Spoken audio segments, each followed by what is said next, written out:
Hey guys, so it's been a while since we got into Paragon, so I figured I'd throw something together to give you a quick sort of update on it. I don't think the in-game tutorial's very good, so I'll very quickly go through it all.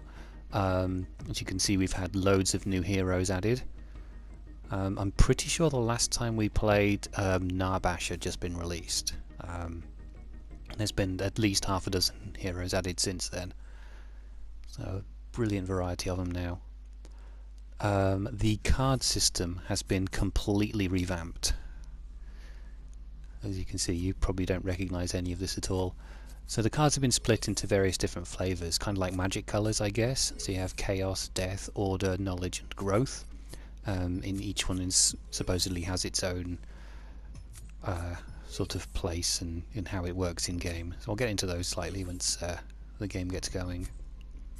Just have a quick look at one. So there you see the card, you see the superpower it applies, and that little icon there is the cost of it for how you apply it in game. And we have gems now as well. Gems are entirely new, and I'll get into those in a bit. Right, so your decks. Your deck has been simplified now. So you have a minimum of, I believe it's 6 cards and a maximum of 12. They're all listed down the bottom here, the ones you've selected, in cost order, so cheapest to most expensive. And you have your gems. You must have 6 gems in your deck, no more, no less. So here's how we do gems. You now have 3 attributes: agility, vitality, and intellect. Now, as you level up the various attributes, and these in turn will activate the gems. So at 1 level in vitality you get the first gem, at 3 I believe it's the second, and at 7 the second, 13 the third. And in addition to leveling those up, that qualifies for the cost of your cards. Each deck can only have 2 flavours of cards in there, so I have Order and Chaos in mine. Right, the draft system is still in place. So we're selecting the hero there. I've got my little beast mode skin there. I've paid for it, so I'm going to use it. Banners are new as well. That's the thing standing behind Murdoch just there.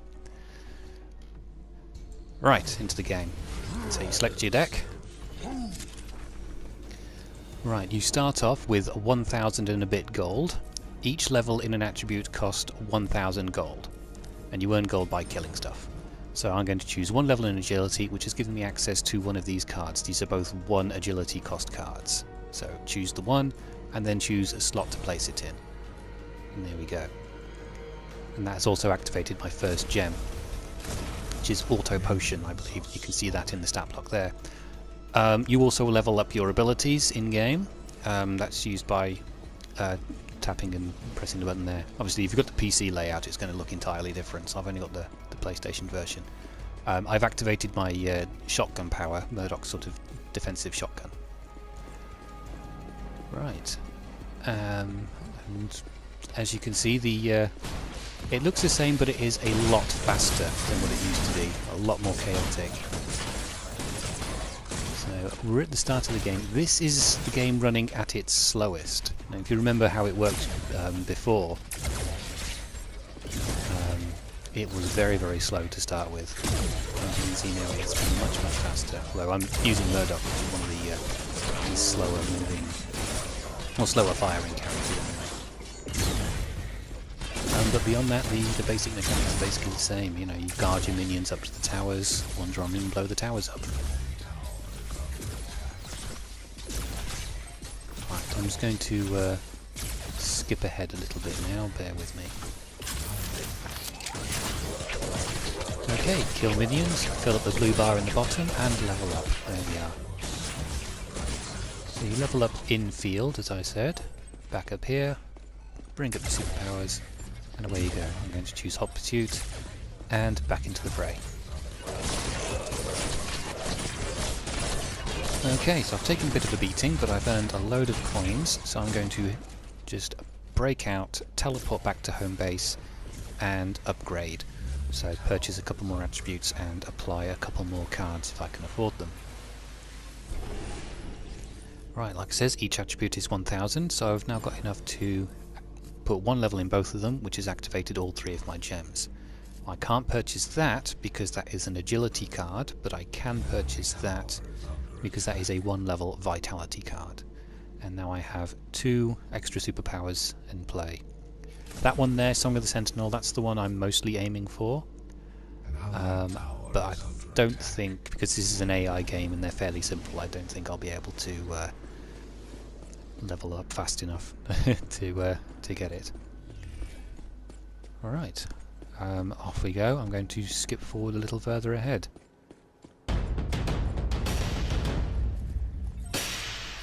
Okay, several levels in, I've got loads more money, so leveling up a little bit, and I'm going to complete my starting build for this deck. There we go. My 3 favourite cards in. Right, and I'm just going to charge straight up the main field. I mean, we're pretty much dominating them. You know, the AI has not been improved that much at all.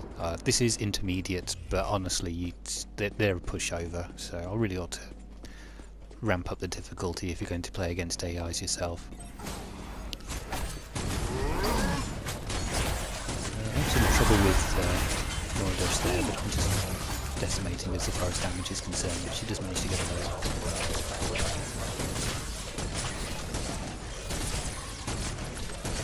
As you can see, I currently have a red glow going on. That's the one of my card's superpowers that just boosts my attack and movement speed for a few seconds when I enter combat. That is pretty devastating actually with Murdoch. I'm also doing bonus damage to structures, so even at fairly low levels, level 6, and I'm just wrecking towers at the moment.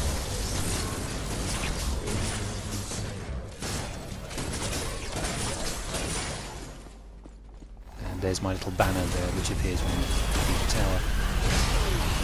Right, Morgdesh manages to hide in there, but I am Murdoch. I have a super cannon, so she's not getting it away. There we go. And there you go. You see the tower is just falling apart just as soon as I've got enough minions now to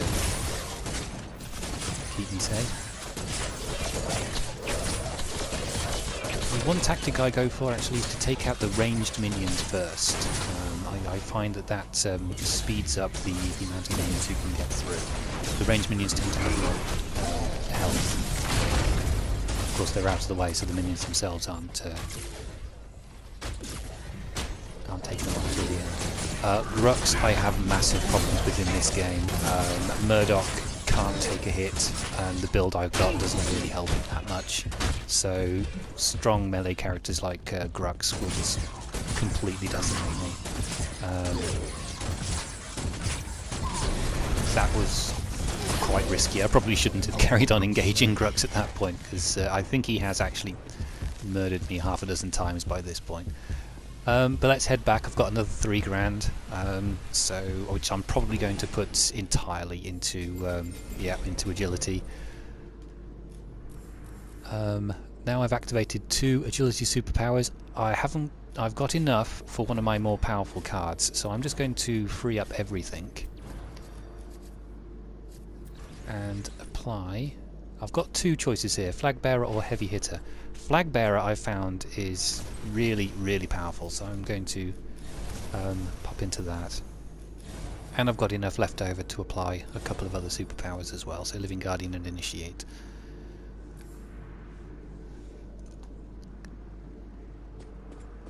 And off we go. The little blue effect there, that's one of my gem superpowers, which just gives me a quick speed boost when I'm leaving home base. The other 2 icons down there as well are the buffs I'm providing to the minions. I think they are anyway, I must admit. I haven't actually found something that helps me.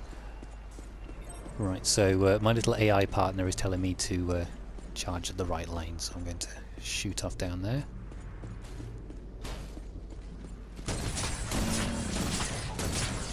And I've got Faye with me, who's going to apply a couple of slow effects on Crunch, which means that I can decimate him quite easily.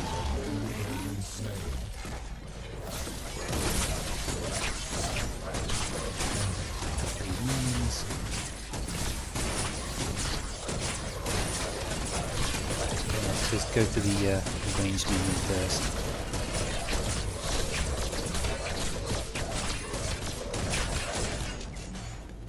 And off we go.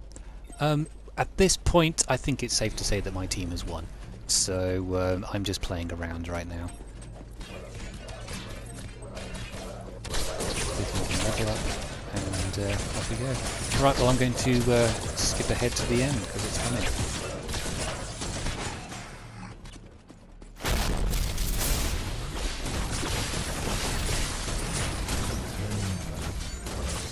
Alright, and here we are at the end game. I'm super powered at the moment, which is why I'm hanging back, just picking off tiny little minions. I believe that's the last of the inhibitors going down. And yeah, like I says, we've got this. Grux is still perfectly capable of wrecking me, but as long as my mate Faye is there to slow him down, I don't need to worry. Same with Crunch. I know there's a Crunch out there as well that I encountered him earlier and he was a complete idiot and didn't even bother attacking me. But yeah, just running around. My aura obviously is powering up all the super minions. Yeah, like it says, here's Crunch, and again Faye's there just to nobble him, which means I can pick him up completely at my leisure, just like Yin, I believe, tries to get away, but she forgets that I am Murdoch and have my sniper rifle. Not that taking out heroes is worth it at this point, just focus on the core. Now, I'm a bit of an idiot here. I tried to bring up an emote to do a, there we go, to do a little victory pose, and I get blown up. But I wasn't going to go back and re-record an entire match just to fix that. Hopefully this has helped you understand how much they've changed, all the improvements they've made, and hopefully we can have a couple of good games on this soon. So, yeah, laters.